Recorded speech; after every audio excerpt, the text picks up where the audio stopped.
It's time for the Locals Only podcast with Dixon.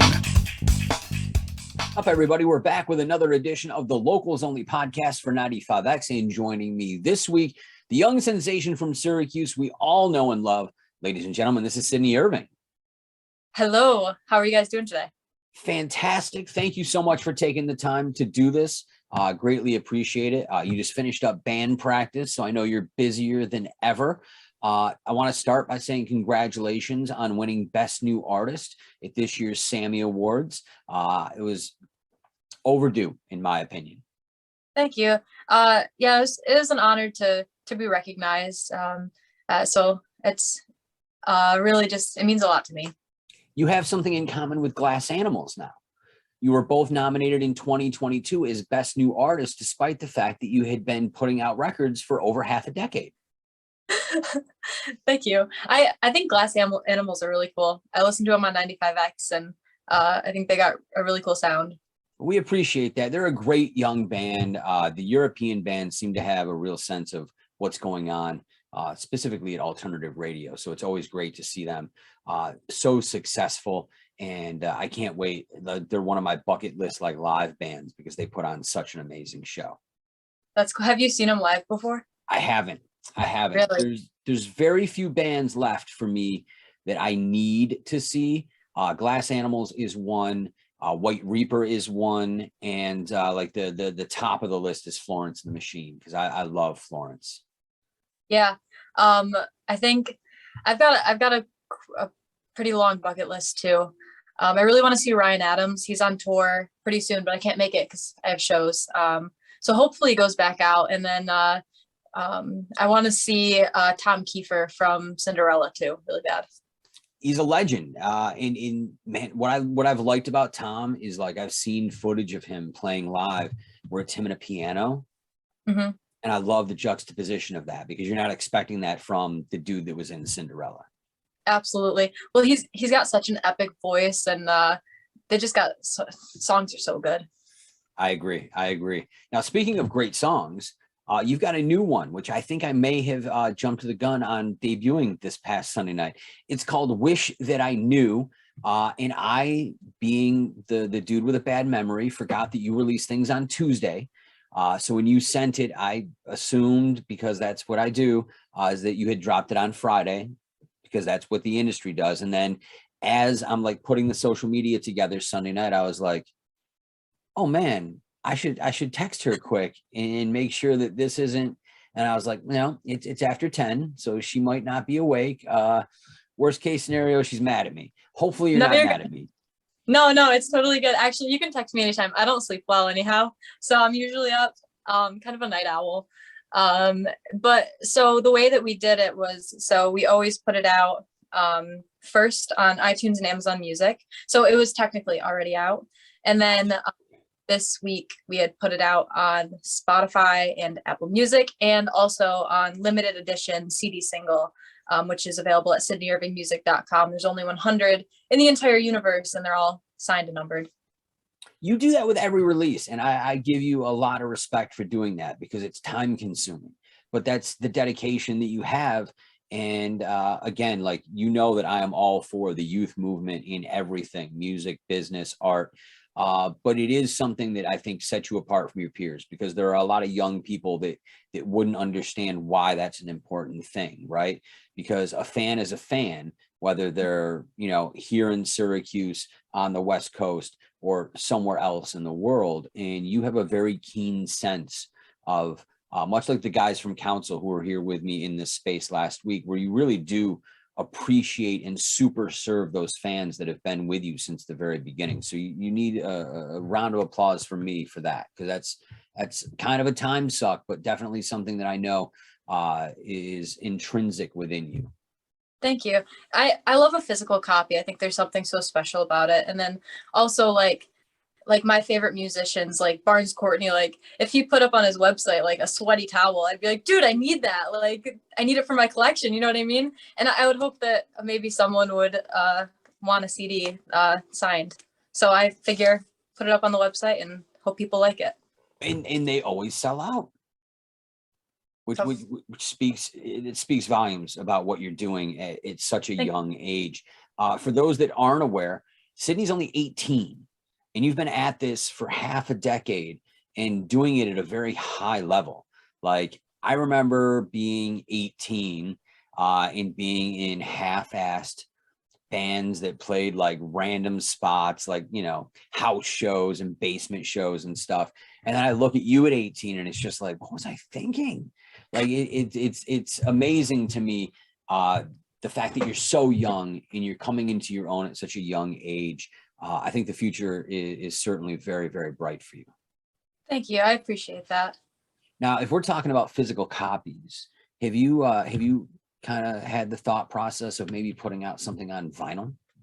I was actually just talking about that the other day because actually over there I have a collection of vinyl. I think it's just, I like to have the big version of the artwork and you get to look at it and go through it and there's all the lyrics and everything. I think it's just really a piece of artwork. And I would love to, hopefully very soon, maybe the next release. Yeah, even if it's a single, like I could see you putting out a 7-inch, right? Like, because it's even more collectible in that realm than a full-length album. Yeah, I just got the Ryan Adams Big Colors album, and inside of it, there's obviously the album, but then there's also a 45 of extra song with a B-side, and I think that's just so cool. Absolutely. The extras with the artists you love, like, it always feels like it just touches you in a different way, right? Where you're like, oh, they knew I would want this. It's like a little secret. You're like come on, like, thank you so much. And it's like this little secret song that like no one else would really hear unless they bought the album. Absolutely. And that's what's great. And especially like a lot of those record store days releases also have like little special things in them. And the other thing that's coming back, and maybe we'll have a little conversation off camera about it, but Hippocampus and a few other bands have sent me out these very thin playable vinyl out, like 45s. Yeah. Right? Like, I remember them best from when I was a kid, like kid. We're talking like 80s kid. And I don't remember what magazine I used to get, but I remember that there was always one in the back and you would tear it out and then you would cut off the part that was perforated and it would play on my record player. So I had a band send me one. It was like mid-pandemic, so it was either at the end of 2020 or the beginning of 2021. And I was like, oh God, I hope these are making a comeback. And then I didn't see one again until last week when Hippocampus sent me 3 singles off their latest album that were all that format. So I'm hopefully, fingers crossed, because vinyl as a material right now is at a premium because there's so little of the actual material, whether it's, you know, the supply chain or whatever else that's going on in the world. So it's great that, like, much like the automobile industry that realized it had to make a change, right? And went to electric cars and whatever else. Now the parts are different. I think the record industry is starting to realize that, hey, you can get that vinyl experience and maybe you don't necessarily have to ruin the earth to do so. Right. Yeah, that would be really cool. I just got Post Malone. He put out like little tiny baby records. They're the cutest things. And I think just I love the creativeness and like just kind of going and stepping outside that box and finding different ways to put out merchandise and music. Yeah, another Syracuse native too, like yourself, like innovating, and another dude that had a lot of success at a very early age. Mm-hmm. Very cool. I think those are shoes that you will definitely be able to step into in the not so distant future. Oh, thank you. That would be cool. I love Post Malone. I think he's super cool. You and me both. He's a great kid. So you've got Wish That I Knew is out. All of your music is out on all the streaming services. I know that you're always in that creative writing mode. Was this another collaboration with Steve Sobchak, or is this a Sydney Irving? So this is, well, I wrote the song, and so I just write it with my Breed Love guitar on my bedroom floor, like all my other songs. And then I sent it to him and I was like, think it's cool. Do you want to work on it? And he was like, yeah, I like it. And so I brought it in and he played drums, bass, electric guitar, and keys. And I'm happy with how it came out, and I'm excited to put it into the world. I love it. I think, I say this every time we chat, right? Because every time you put out a record, like, I always want to talk to you about it. And it started a few years ago where I was like, oh my God, this is like Sydney really growing into being Sydney. And then you would send me another song and I say the exact same thing. It's great from my vantage point, right? Like I've been able to do this for a really long time where I sit and I get to watch like these young artists from our area grow like right in front of my eyes and ears. And it's really, really encouraging to see, because mostly like I usually meet people like post college, like 22, 23 years old. They've got their college band. It's pretty cool, right? Like I think I met you when you were around 14 or 15 years old, and I was impressed by what you were doing then. And here we are, you at age 18, and in the growth that you've shown over those few short years are insane to me, right? Like you've matured as not only a songwriter, but a performer in ways in those few years that a lot of artists don't do over the course of like an entire career. Thank you. I'm excited to see what comes next for you. Like, I know that you have so much just that you're on the cusp of, and I love how you do things. I love that you love traditions, and it gives me hope for like all of the future generations of people your age. Because, people my age just kind of assume like, oh, they don't know about radio, or they're not into like physical stuff, like movies and CDs and, all of that stuff. So to see that somebody your age is as passionate about it as Gen X is encouraging. So I would love to see all of these things perpetuated into the future. And I would love for you to be the flag bearer of that.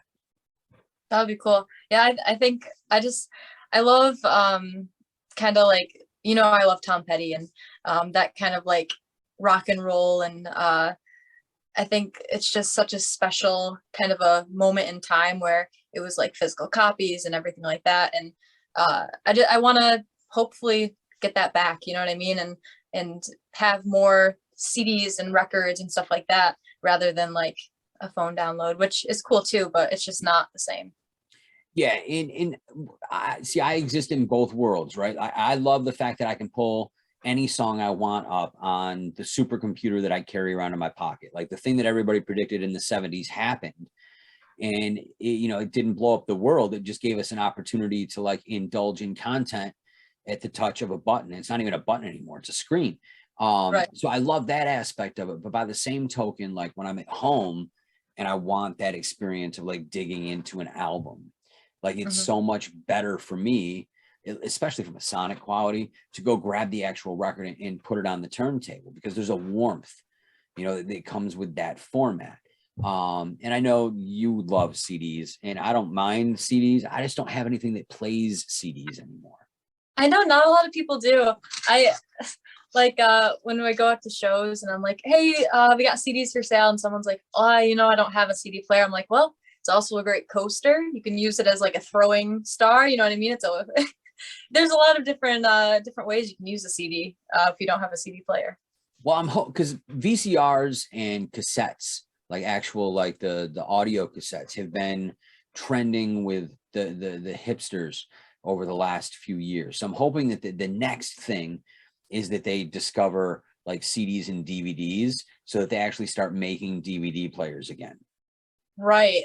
Yeah. And CD players again, or like the big combo, like the old school boombox that had the cassette, the CD, and the radio on it. We used to have we probably still do, one of the CD players where you could put like 3 or 5 CDs in it, and then you could like spin it and like whatever one you wanted to play. Oh yeah, the six disc changer was a staple for like the early 2000s. Like if you had like a booming system in your car, there was definitely a 6 disc. That's a tough thing to say. 6 disc changer. This is a tongue twister. There were also like some where like there was like this plastic insert, right? And you could put 10 or 20 CDs in it, and then blast that into the player in the back. And then you would have controls up front, and you could like have like almost your whole music library. Because CDs, I don't know if you know this or not, but CDs were expensive at one point. Like super expensive, like premium expensive. Wow. Yeah. You see, today you can go to Soundgarden and like half the stores like under $10, right? Because like nobody's buying CDs anymore. But there was a point where like at the very beginning where they were like $25-ish dollars, which in Wow. today money would probably be like closer to 40. Mhm. So it's good. I would love to see that make a comeback. I've got so many CDs, so many of I them. do. I've got so many CDs that they don't even like fit. They're all like sideways and like all crazy to try to fit them where they have to go. Yeah. When I pare down my collection, you'll be the first person I call. You can dig through them, take whatever you want. I love it. Deal. Now you're very busy with gigs too. Like I feel like I see a new show post from you at least once a week. Like I know you just booked Halloween. So I know that you're very busy if you're announcing an October show at the beginning of April. What's the next gig on the docket that the people out there can go and see and experience Sydney live? The next show that we have coming up is on Saturday. It's April 9th. We're going to be in Jamestown. It's our first time in Jamestown. And we're going to be at the Lost Recording Studio venue with special guest South 62. And we're very excited. It's going to be me and the Mojo, the full entire band. And it'll be a fun time. Awesome. Now, Jamestown is Western New York, right? I think so. Yeah. I'm really bad at directions. I think that's Lucille Ball's hometown. Maybe. I'm That'd be pretty cool. sure. Okay. Maybe.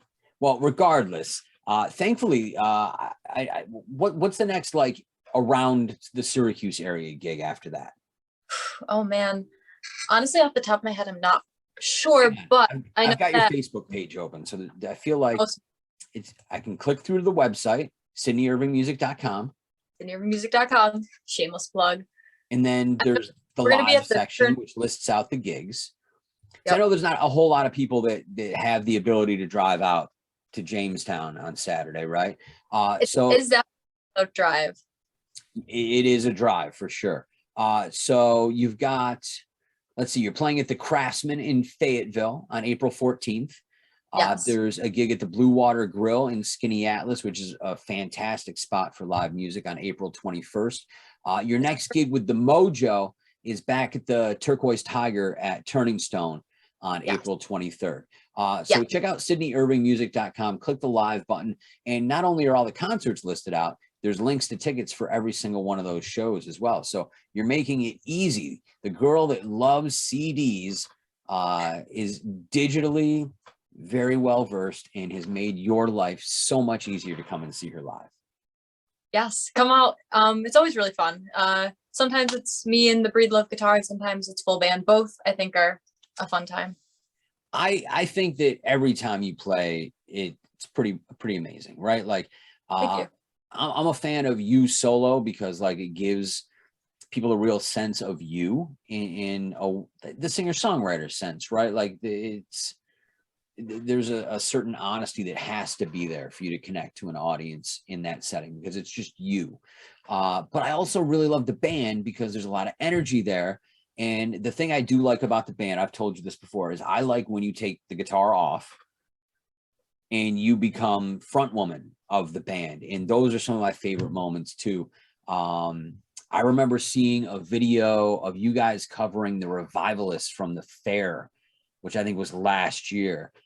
Yeah. And I wish I had been there because like you had every single like perfect thing that you're supposed to do on stage down. Like it was like it was born into you. And I adore how you take over that stage and really just kind of like hold your own. Like it's very impressive. You're a very impressive young lady. Thank you very much. It all comes with practice and lots more practice. You know, I agree with that. But I will also say this, as somebody that's been doing this for almost 3 decades. And I don't mean this is disrespectful to anybody, but like there are times, and I said it when I was sitting with the main yesterday, you can tell when somebody has it, right? Like it's rare to find it and work ethic in the same human. And with you have both in spades. And I think that's what makes you such a special young artist. So I do understand that there's a lot of hard work there, but don't sell yourself short because I genuinely think that this is what you were born to do. And I think it's in your blood and I cannot wait to see what comes next for you. Thank you so much. I appreciate that. I appreciate you. And thank you so much for taking the time to sit and chat with us tonight and catch up with us. Wish I Knew. You'll hear it on Locals Only coming up Sunday night at 11 p.m.